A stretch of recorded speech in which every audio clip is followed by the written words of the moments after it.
Yes, guys, welcome back. Today we have a special guest, expat from UK, who has been living in Northern Cyprus over 5 years, and last year he decided to go back to UK. Mr. Cemal, origin from UK. He was born and bred up in Manchester. No, Yes, Manchester. Manchester. Yes. Stratford. Yes, yes, yes. Do you want to tell us a little bit about yourself and what makes you to move to Northern Cyprus? And what did you expect before you come here, and what did you find, and how can you compare it to the UK, and what advices can you give to the people who are interested to move to Northern Cyprus? Well, firstly, no Manchester accent. I was born in Manchester, but we moved to London when I was a very small child. So, my parents are Turkish Cypriot, and they have been Immigrate to. Yeah, they immigrated to the UK back in the early to mid 50s, like so many others did at the time, and we settled there. So clearly, we've got a lot of family in North Cyprus. Most of our family, our ancestry, it's all from here. So it wasn't an unfamiliar territory because we've been coming and going since we were children, and then we decided we're going to settle over here. What made you to make this decision to settle over here? That came quite late in life, actually. Well, I was probably about 6 or so years ago now, maybe a little bit more than that.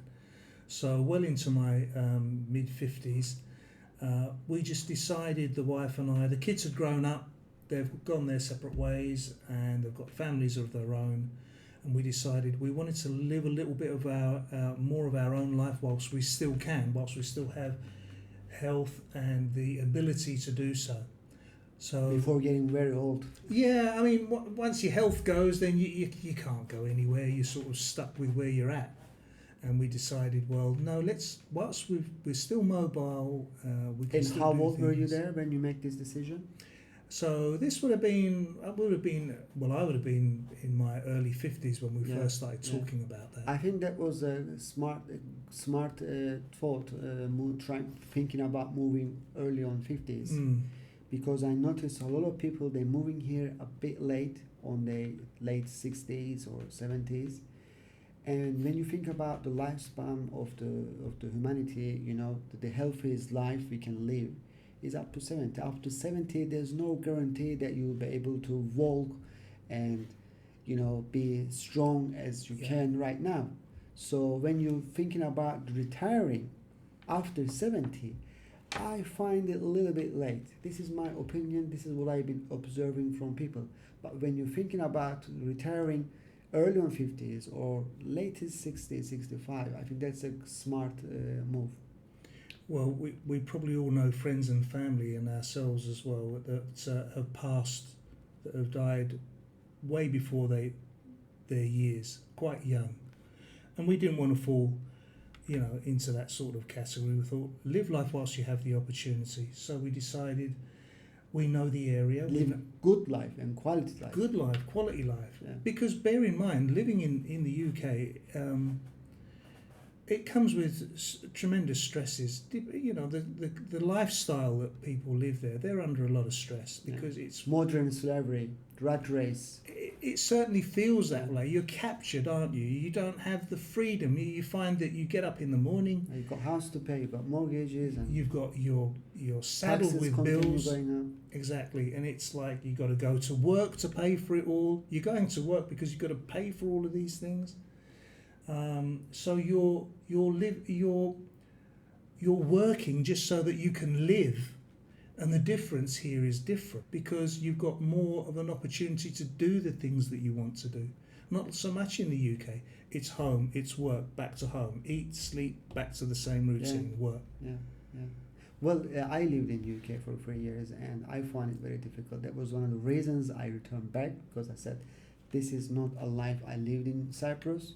Because we used to go for swimming, fishing. In the winter time, we used to go and collect mushrooms, and we used to go and collect some other, plants.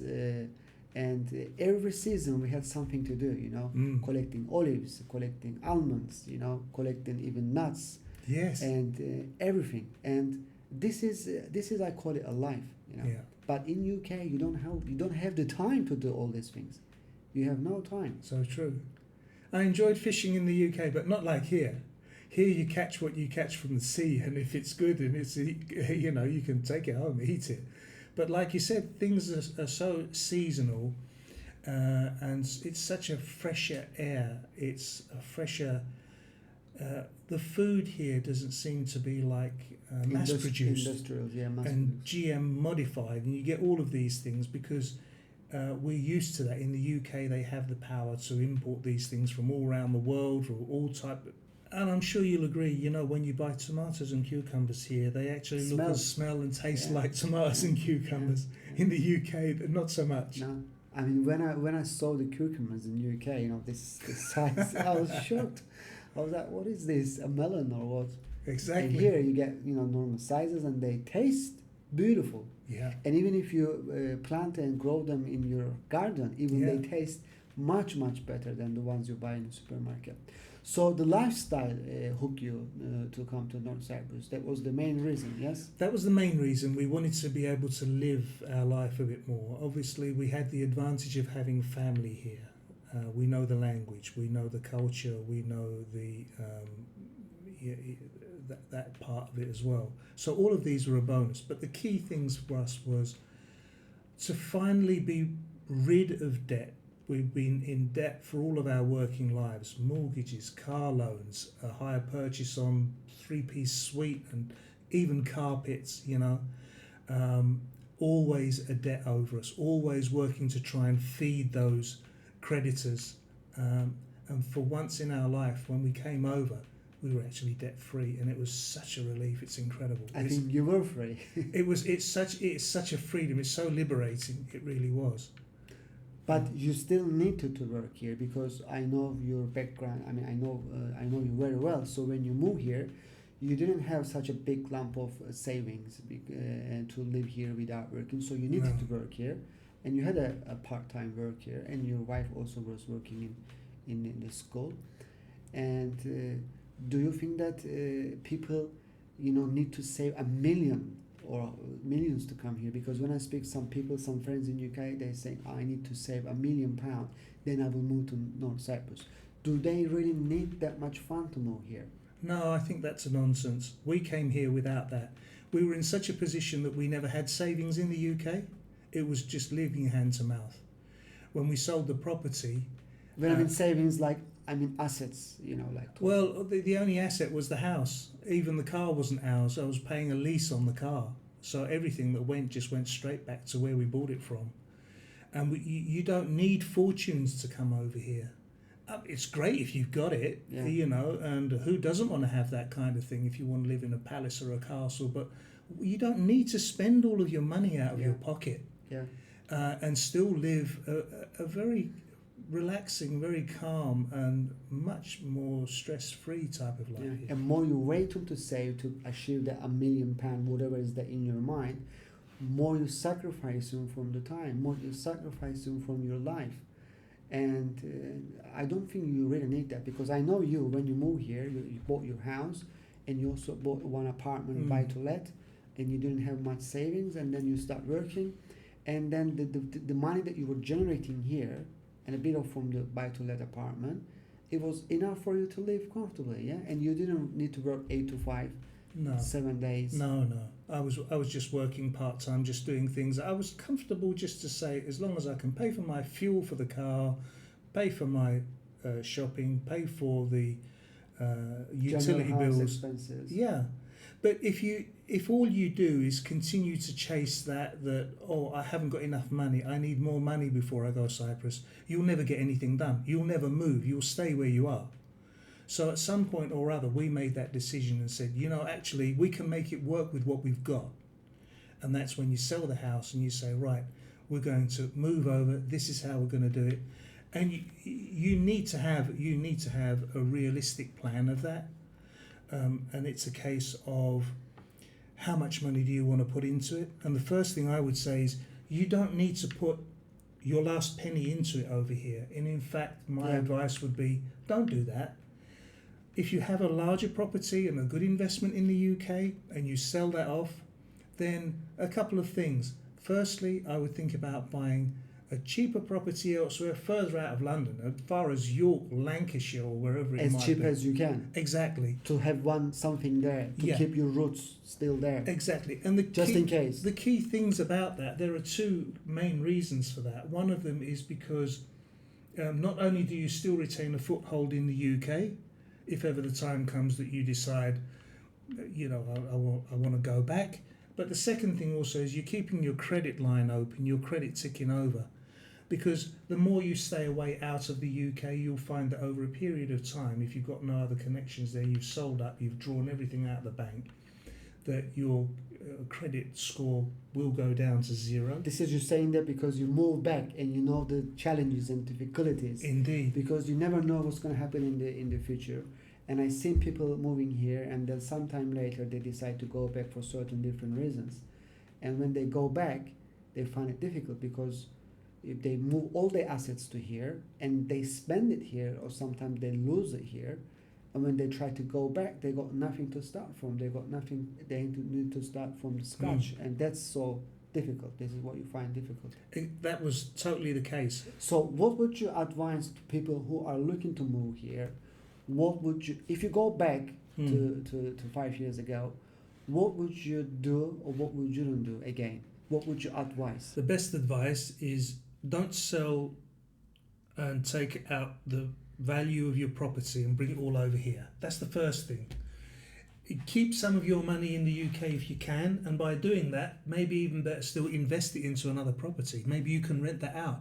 So if you're selling something in and around London, then you've sold that, you've got the greater value out of it, and then invest that into a property further north even, where they're a lot cheaper, somewhere in York or in Hull or in Mansfield or wherever it might I be. see on internet you can get properties around 150,000 pounds, one bedroom apartments around Manchester, Birmingham, all that up to north. Yeah, that's true. And why would you? You can generate 500-600 maybe more rent monthly. So with the extra that you've saved from that, you've still kept a foothold in the UK, am I right? So you've got that other little property, which is good, because you're going to still sustain your credit limit in the UK, and you'll still even have some to bring over here if you wanted to possibly even invest in another rental property in Cyprus.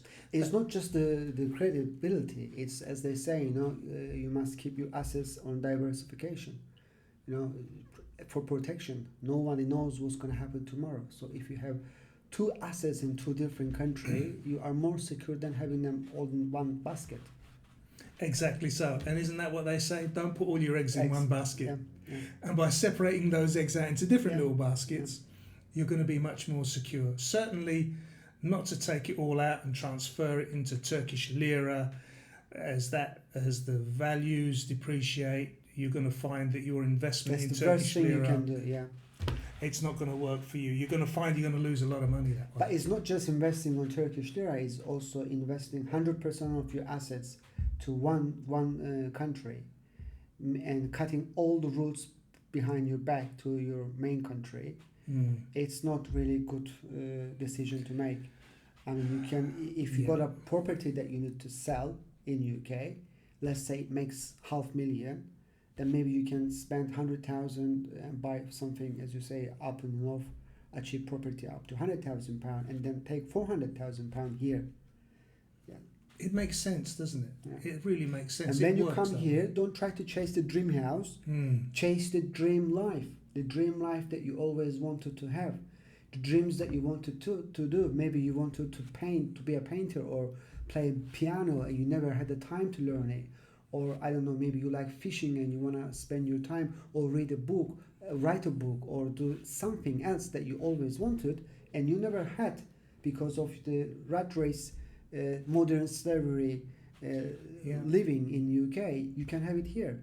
So don't chase the dream house, chase the dream life. And to do that, buy a smaller house, and when you come here, still keep some of your assets rather than all into one house. We were with some English neighbours of ours over here, and incidentally, I had more English neighbours living in Northern Cyprus than I did when I was back in the UK. That's a funny thing. I hardly know any Turkish Cypriots here, and all my neighbors, 80% are from UK, British. There you go. But I only have maybe 2 Cypriot, London Cypriot, like even you we call London Cypriots, yeah. Well, here. this particular... why is that the Turkish Cypriots in UK not moving here? What's the main reason? Why more of them don't move back here? Yeah. I don't know. Maybe they just get so tied in with it all that it's difficult for them to break those chains. I don't know. It's a tough thing for them. But if you can, why wouldn't you do that? Just do it. And that particular lady, she was saying, you know what? Since I came over here, I've got such a hectic life, such a socially hectic life. I'm more busy. She said, it's like, I'm sort of almost glad to go back home because it's sort of everything settles back to the norm that they're used to. We do get sucked into this more mundane, more dull type of life, but when you come over and you've got the freedom to socialise, do voluntary work if you want to, go and rescue the baby turtles on the beach, these are opportunities that you don't get, with it being in any other country. So my English neighbours were saying like how much of a hectic life they have over here socialising, going out for meals, playing bowling, going out on fishing trips. Yeah. It's amazing. Yeah. Even going out to rescue baby turtles from the beach when it's that time of season.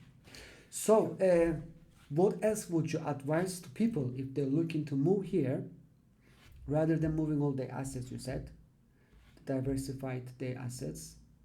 And what else would you advise them? Buy a small house. No, don't go for large. Buy a small house. Location-wise? Location-wise, you're kind of spoilt for choice. There's some fabulous locations. Location-wise, I guess, the inner town sort of areas like Kyrenia. Have to be close. Yeah, there's so much to do. You've even got the port here, haven't you, where you can just jump on a ferry and go straight across to Turkey if you wanted to. Yeah, spend a couple of days and come back. Or if you're in Lefkoşa, you could go across the border and do shopping over the south if you wanted to. But so many beautiful places and up around, and the Panhandle, as they call it, up towards Iskele and Famagusta, it's fantastic around there. So the beaches, there's donkey sanctuary out there, there's forest, there's wildlife.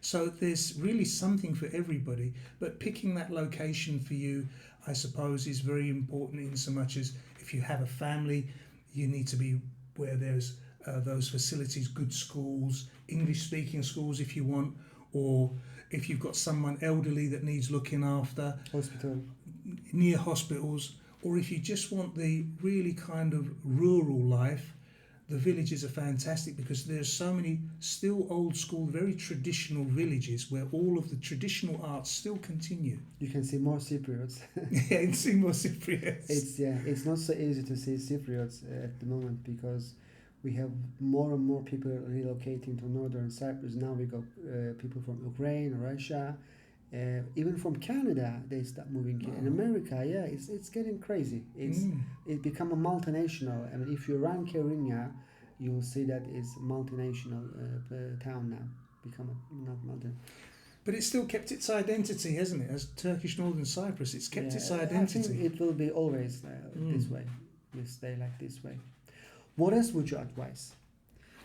I would advise, well, for me, when we moved over, we thought, let's just leave all our, we left all the furnishings behind. We just brought it out over here. It was just so much easier rather than trying to find shippers. And it costs you today, it's about one container to ship it over here. I think it costs around £5,000, they're saying.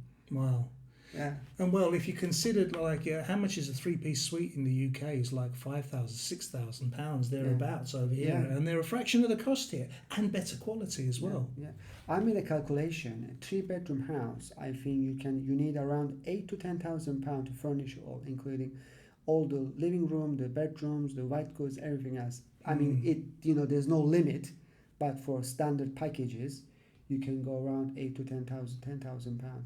Yeah. So I don't think it's necessary, as you say, to ship it over unless you got really private furniture that you still If you've got an want? attachment to it, some of it might be sentimental perhaps, or if you've got a classic car, but I'd say buy the car over here. It's just too much aggravation bringing a car over from the UK. And the other thing as well, the downside, the roads here aren't very good, really quite bad. And the driving isn't very good either, to be fair.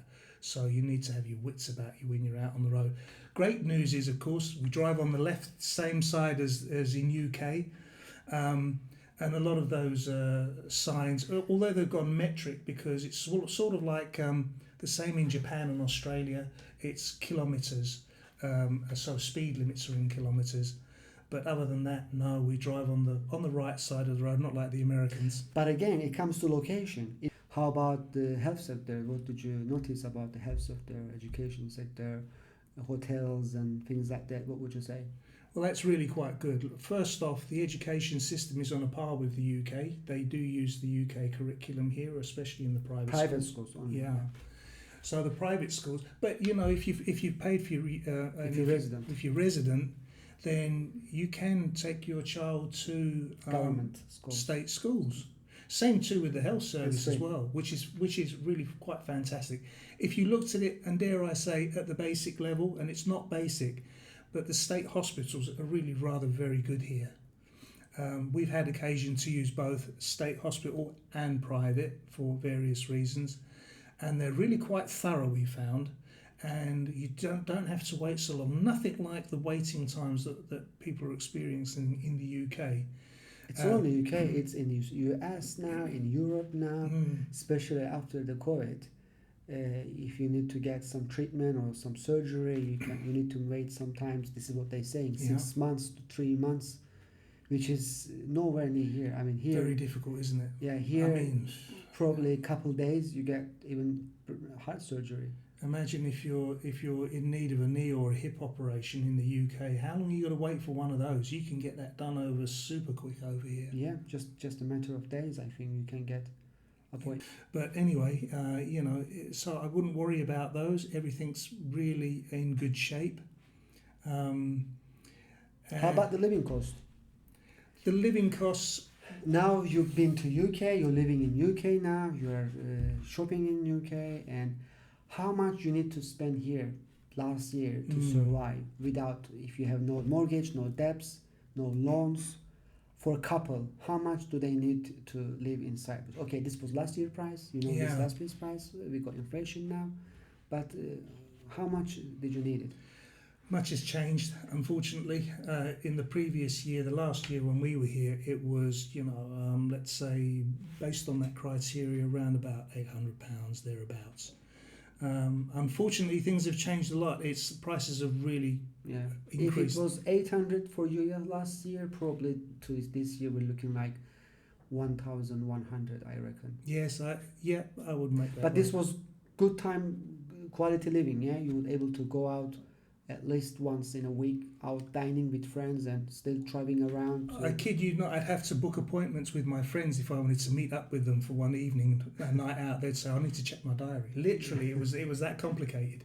And it's a lot easier now, but it's a lot more expensive now. So from that to bringing it up to speed to this sort of date, yeah, you're right. It's certainly on a level sort of par with the UK in terms of those prices now. Those sort of expenses are pretty much even. Yeah.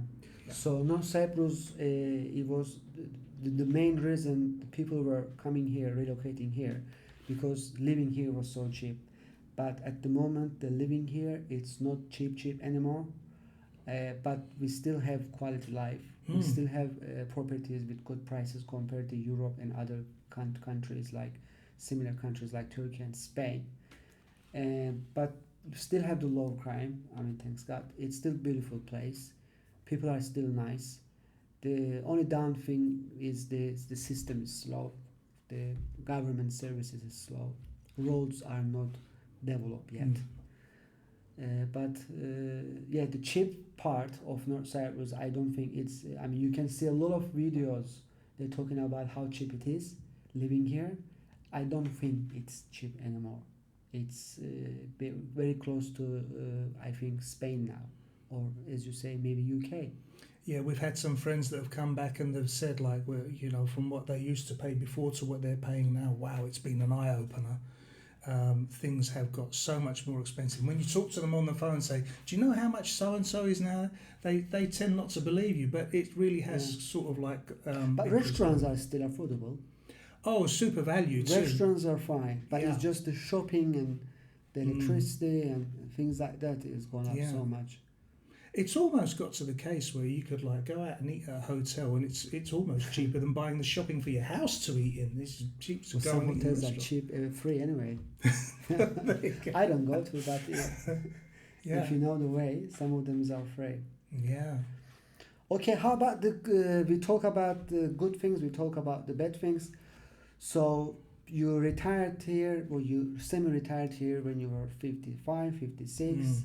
Which was, I think, smart move, and you do recommend people to not to wait so long, and try to make the move as quick as they can, if they have enough assets that will be available for them to relocate. But what made you to move back? And when you were moving back, what kind of challenges you had? Because we all hear people moving here, but it's very rare to hear people moving back. And you were one of the examples. We moved only for one reason and one reason only. That was because my wife wanted to see the grandchildren growing up. They were young babies. One's now 6, the other's 2 years old. And she wanted to share their babyhood, if you like, their youth with them as they grow older. And we found that, well, they weren't coming over as often as we would have liked to have seen them. Because they got busy lifetime. They've got busy, they've got work to do, and it's not as though that we could go 3-4 times a year. Once a year for us, once a year for them. It wasn't enough for her, so she said, no, I can't. It got to a stage where she was actually feeling quite depressed and said, I've got to go, I just can't do that. But not for any other reason in the world, and that was the only thing. And it was more difficult actually moving back to the UK than it was moving here, because we found ourselves in a situation, we're starting from zero, absolute zero. We had, the credit score went to nil. Because you've been here 5 years. Exactly. We'd sold the house, so there's no property to move. We had to move back in with our son. And that adjustment, they've got 2 kids, and with us there now, 6 in the house, it was tight. Until you manage to re-establish your credit limit, and all the checks that entails, and going through the mortgaging process, and all the they've got to do the checks that they do. So much stress. It was very stressful, very difficult indeed. So I wouldn't like to go through that again. That's why keep hold of a property if you've got one out in the UK for sure, so that you can just slide straight back into it if ever you find that you need to. So you need to get another mortgage to be able to buy another house, because obviously in 5 years' time prices gone up there either, and the location you wanted to move, it was out of your budget. Absolutely, it was. So you need to find another job. So that was a challenge. Yeah. Not difficult. The older you get, the more difficult it is. It seems to be to get a job there. And we found that I couldn't even buy a car at first. They said to me that no one would give me a loan to buy a car. I said, well, I'm going to pay cash for it. Well, where's that money come from? They want to know, because they're doing background, money laundering checks on you. And if it's over a certain amount, I think if it was £9,000, they say, no, we can't take cash off you. Yeah. This is one thing I like to advise people who are selling properties here and moving back, or sending money back to UK or any other country. They should get a contract registered here, and the contract should be English and Turkish, because a lot of the sales here sometimes happens with straightforward, with no contract, just straight cash. But when you try to send the money abroad, you can go and put your money here in your local bank account. There will be no problem. Or when you try to transfer the money to any other country, the other country bank account, whether it's yours or someone else, they will ask the proof of the money come from. And if you don't have a legal stamped contract in Turkish, in English, then it will be difficult for you to prove it. So make sure that when you sell your house, your contracts are there and legally stamped. you had this experience as well. You do. There's a lot of information out there, but a lot of it is misinformation. It's important to get that correct guidance from the word off, because you'll hear so many other rumours of do it that way. It gets so confusing at times, but don't go off the track of taking the shortcut because you're going to save a few quid. Cover yourself. Do it the right way. Yeah. Get the correct advice. Yeah, and some people are also, just to try to save the taxes, they show in the contracts law. Yes, maybe it works out on short term, but when you want to transfer the money back to other country, that can be also a problem. Are you missing Cyprus? You see, that's the thing. We've thrown ourselves back into the pot that we managed to escape from. So we escaped out of that 9 to 5. Well, it wasn't even Monday to Friday. I was working weekends and all sorts, and day shifts, night shifts, and got myself straight back into again. And already you can sort of feel, oh my days, that depression started to come back. We got a release from that as we came over, and now that's what you've got to look forward to now. Well, it was the other way around before.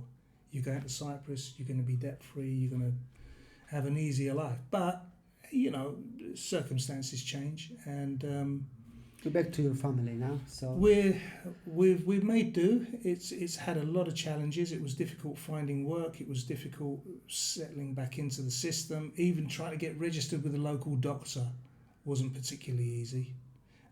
Get onto the electoral register, that was another thing.